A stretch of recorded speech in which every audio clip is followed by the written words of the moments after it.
दोस्तों तव्हां हीअ वीडियो ॾिसो। तव्हांखे मां वीडियो ॾेखारियां आहिनि, तव्हां ॾिसो त वाइदे जी क़ीमत इंसाननि वटि छा रही आहे ऐं वाइदे ते इतबार करणु केतिरो महांगो पियो आहे। हिते पाण वटि MPIMA जेको वॾेरा जेको पाण वटि वाइदो कंदा त वोट जे टाइम ते तव्हांखे हीअ शइ ॾींदासीं, हीअ शइ ॾींदासीं, हीअ शइ ॾींदासीं, बाद में उहो वाइदो ई वाइदो रहिजी वेंदो, बाक़ी कुझु न मिलंदो। हाणे तव्हां हीअ वीडियो ॾिसो। रोड ते मोहब्बत जो राज, दिलवारी छोकिरीअ बारात जो रस्तो रोके छॾियो। हिन मंज़र जो वीडियो वायरल।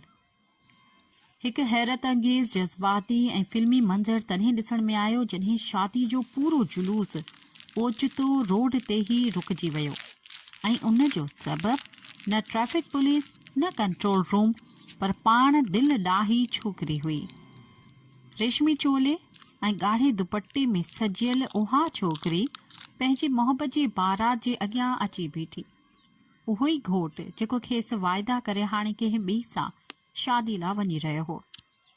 चइनी तरफ़नि खां गाॾियूं हॉर्न ॾेई रहियूं हुयूं, पर हुन जी रोक जे लॻाई त धुल बाजा नचण गान सभु बंदि। वायरल थियल वीडियो में छोकिरी घोट जी कार वटि पहुची शीशे ते मुख हयां रोईंदे चीखंदे हिकु ई मुतालबो कंदी रही,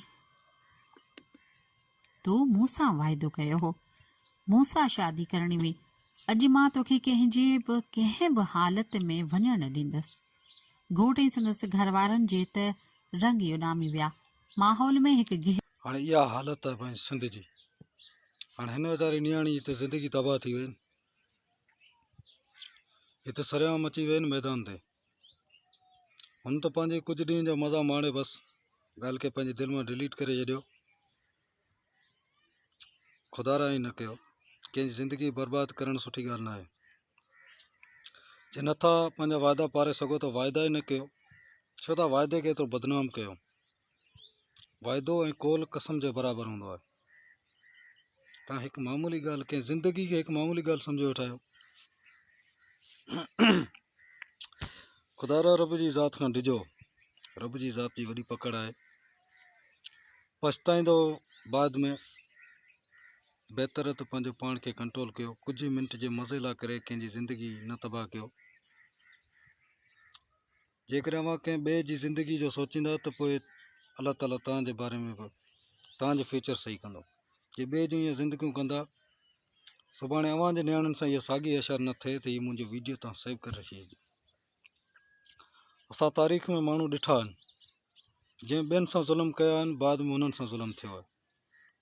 इहो वक़्तु यादि रखिजो।